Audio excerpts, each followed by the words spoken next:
Today, we're digging into a submission from Nuxenor. It's a high-energy commentary called WTF. Well, that was fucking easy. It analyzes some UK and US geopolitics before diving into a playthrough of a UK anti-radicalization game called Pathways.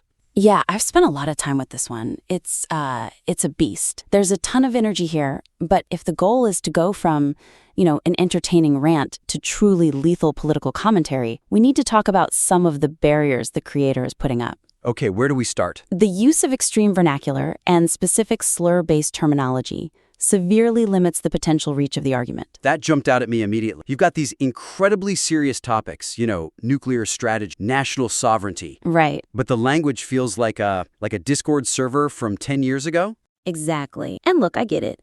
I get the whole outsider persona. It feels raw. The weakness, though, is this massive tonal dissonance that it sabotages the argument. I mean, on one hand, Nuxenor is laying out serious, frankly terrifying information.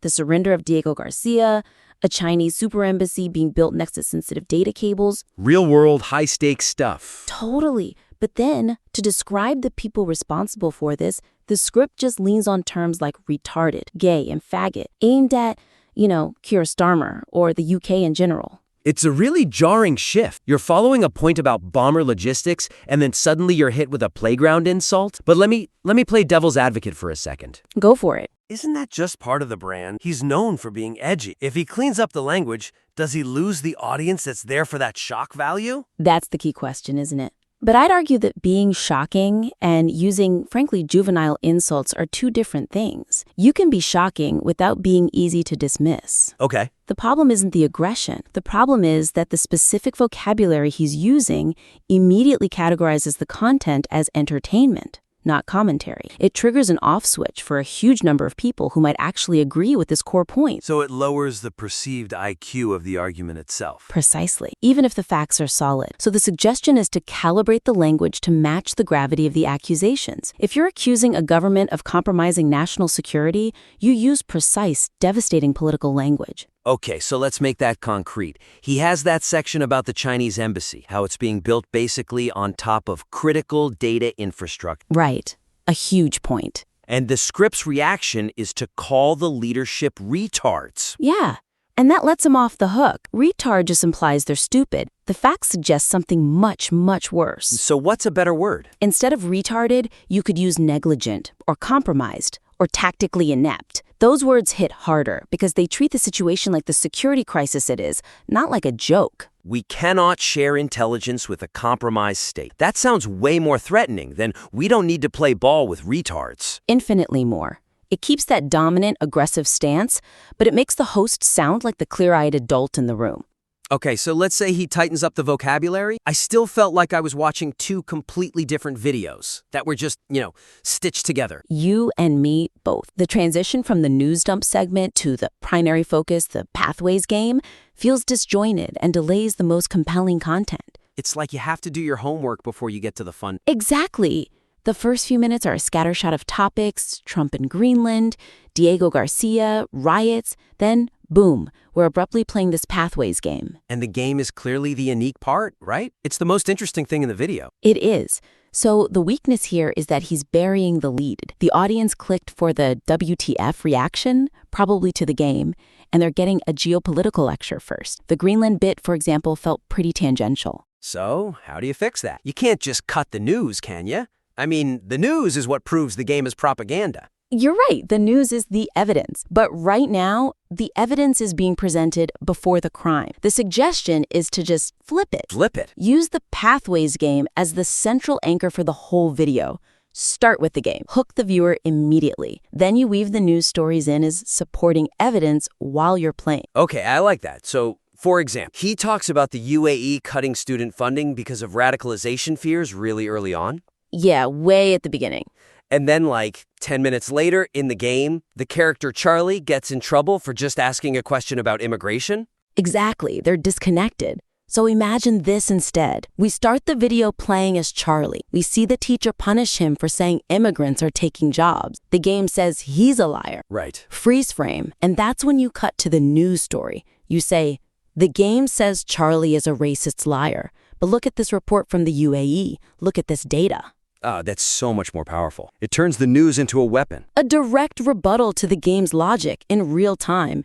It ties the two halves of the video together. The news stops being context and it starts being proof. Okay, so speaking of the gameplay, the commentary during it relies too heavily on incredulity rather than deconstructing the game's internal logic for the audience. Yes, it's the classic reaction video trap. He's just reading the text and saying, that's crazy, or this is objective fact, or he'll just laugh. And, I mean, that's crazy is a valid emotional response, but it's not analysis. The audience can see that it's crazy. They need to know why it's crazy. The weakness is that the critique stays surface level. He's not explaining the trick. So what's the suggestion? My suggestion here is to use a steel man approach. Pause the game and explain why the designers wrote it that way. What's the intended lesson they are trying to force into a kid's brain? So you explain their logic. And then you dismantle it. How does that apply to a game that's this, obviously silly? It's perfect for it because the game isn't just silly, it's a form of psychological conditioning. Take the workshop scene. The re-education camp, yeah. Right. Charlie gets sent there just for engaging with a post online. Now, Nuxenor laughs at it, which is funny, but there's a much deeper point to be made. So instead of just laughing, he should pause and say, look at what the game is doing.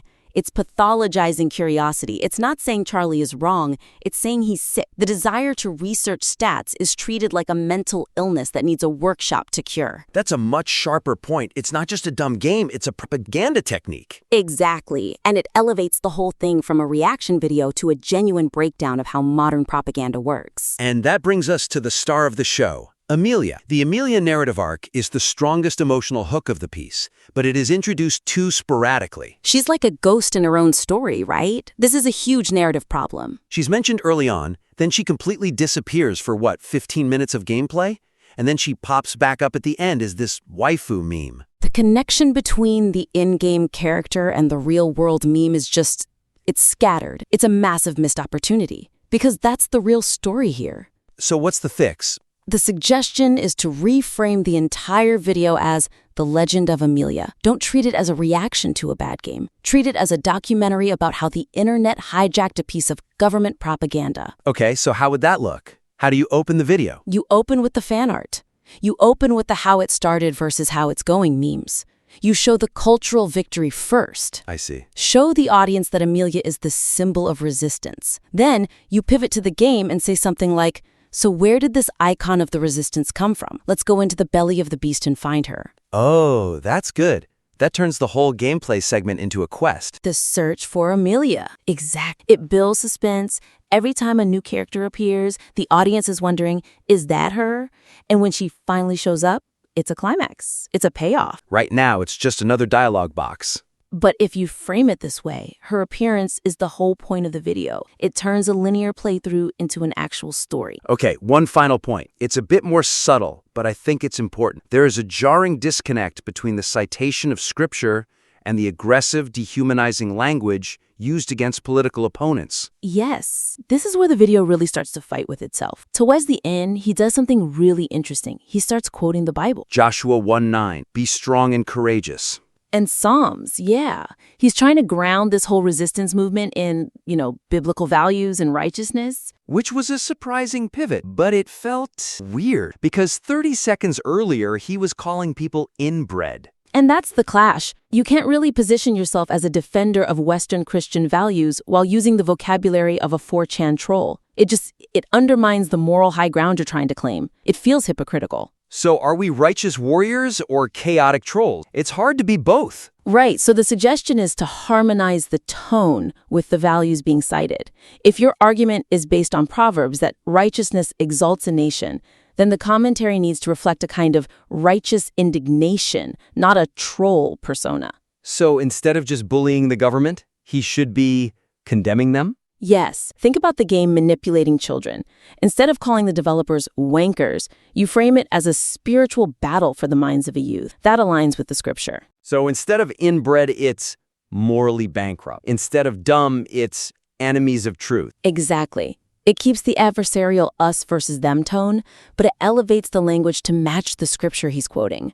It changes the whole vibe from, look at these idiots, to look at this evil. And look at this evil as a much stronger call to action. It creates a consistent brand, the holy warrior, not just the internet troll. And that's really what all this feedback is about. The passion is there, the research is there. We just want to remove the friction that stops people from taking him seriously.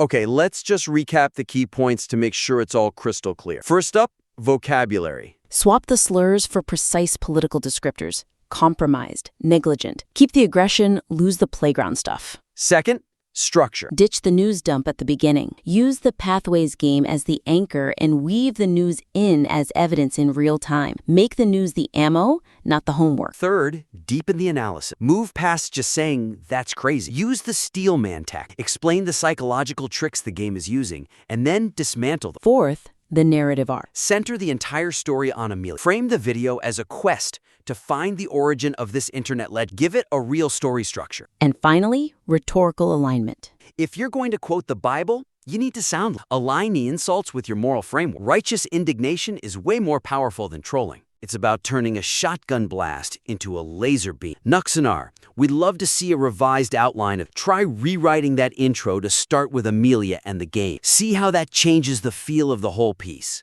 This is a really potent topic, and that Amelia story is just gold. With these kinds of adjustments, this piece could really break out. Keep creating, keep refining, and send us your work again. We are excited to see what you do. Can't wait. That's all for this critique.